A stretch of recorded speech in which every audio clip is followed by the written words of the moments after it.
आसंता सप्ताह सुधा खसिब आलू दर बजार को नुआ आलू आसिब दैनिक 4000 रु 4500 मेट्रिक टन आलू दरकार एबे क्विंटाल पिछा 3100 रु 3300 टंका रही।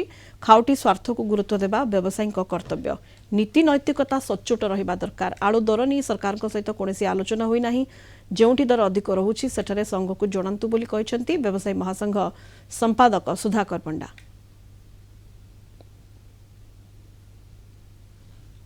मोर जी रिक्वायरमेंट अच्छी तार प्राय 80 रु 90% रिक्वायरमेंट आलू प्रत्येक दिन आसूची। विभिन्न जगार जमी यूपी रु कहतु वेस्ट बेंगल कहतु आलू आसूची एवं आलूर दर धीरे धीरे स्वाभाविक होगा लगुच।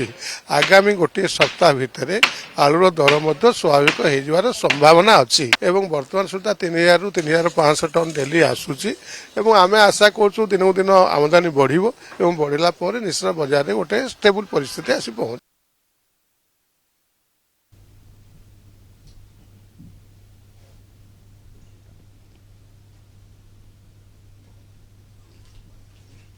अधिक सूचना पाई कोलकाता ब्यूरो हेड प्रमोद महांती जोड़ी होती। प्रमोद जेभली स्थिति वर्तमान सृष्टि होईछि पश्चिमबंग आलू आसु नाही जार प्रभाव एठी ओडिशा रे आलू दर बढ़ी चली एवं आज बैठक मध्य बसिथिला कोलकाता खाद्य भवन रे एवं कोनोसी निष्कर्ष ई बैठक रु बाहरी पारी नाही। प्रमोद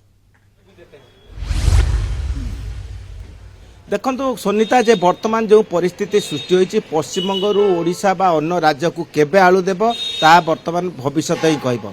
कारण मुख्यमंत्री ममता बानार्जी स्पष्ट निर्देश जे पर्यंत पश्चिमबंग रे आलू स्वाभाविक न होईची जे पर्यंत 25 टंका रु 27 टंका पर्यंत आलू न मिली से पर्यंत पश्चिमबंग अन्य राज्य को आलू पठाଯିब नाही। तेणु गतकाली कृषि विपणन मंत्री बेचाराम मानांक तत्वावधान में प्रगतिशील आलू व्यवसायी एवं अन्य मानक बैठक होता से विभिन्न विभागर सचिव मान उपस्थित थिले किंतु कार्यत यही बैठक विफल होईची। यही बैठक में व्यवसायी माने जो सूचना देते ताहा मानि नांती। तेणु आम देखा पाउछंती जे आलू कार्यत धर्मघट चली शीतल भंडार आलू बाहर नाही एक अचलावस्था सृष्टि होगा जाउची एवं पश्चिमबंग रे जो आलू 30 टंका बिक्री जो होता आज 40 टंका 35 टंका बिक्री होउची। तेणु राज्य में जो आलूर अभाव बा आलूर मूल्य वृद्धि घटुची साधारण खाउटी मध्य असंतोष प्रकाश करछंती।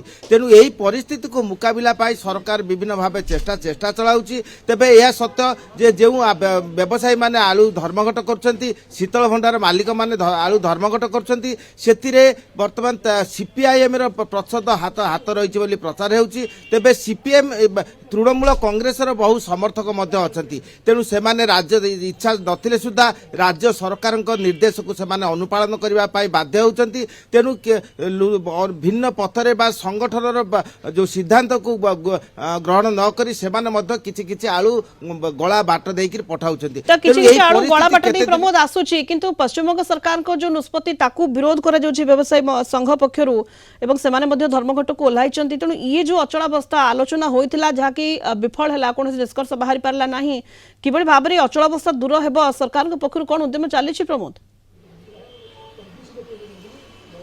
देखंतु राज्य सरकार पक्षरु चेष्टा चली कृषि विपणन मंत्री बेचाराम माना स्पष्ट निर्देश देछन जे एही आंदोलन को प्रत्याहार करा जाऊ एवं आलू सरबराह वर्तमान अन्य राज्य को बंद करा जाई केवल पश्चिमबंग रे ता सरबराह करा जाऊ।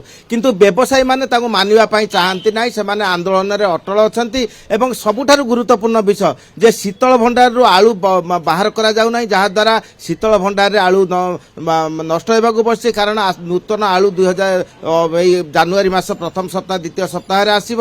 तेणु बर्तमान एक भिन्न परिमंडल सृष्टि होती। तेबे यह सत्य जे राज्य सरकार जो सिद्धांत ग्रहण करछंती से सिद्धांत को परिवर्तन करबा पाई बाध्य हेबे। कारण प्रगतिशील आलू व्यवसायी संघ जो भाव आंदोलन चलाई से जदि आलू सरबराह न करे ताले राज्य असंतोषर बन्ही जलिब। कारण वर्तमान पश्चिमबंग जो विभिन्न व्यवसायी केन्द्र में आलू 40 टंका बिक्री होउची। आमे जणे व्यवसायी आम पाखे अच्छा आलू केते टंका से बिक्री करछन ताको पचरे कत टाका आलू बिक्री होते 35 रुपए किलो 35 टाका आगे क्या तब बिक्री होती 32 आम शुणा पाइले 32 टंकार आलू बिक्री करा जाउथला 30 टंकार बिक्री करा जाउथला आज 35 टंका होती अन्य स्थान में 40 टंका होती।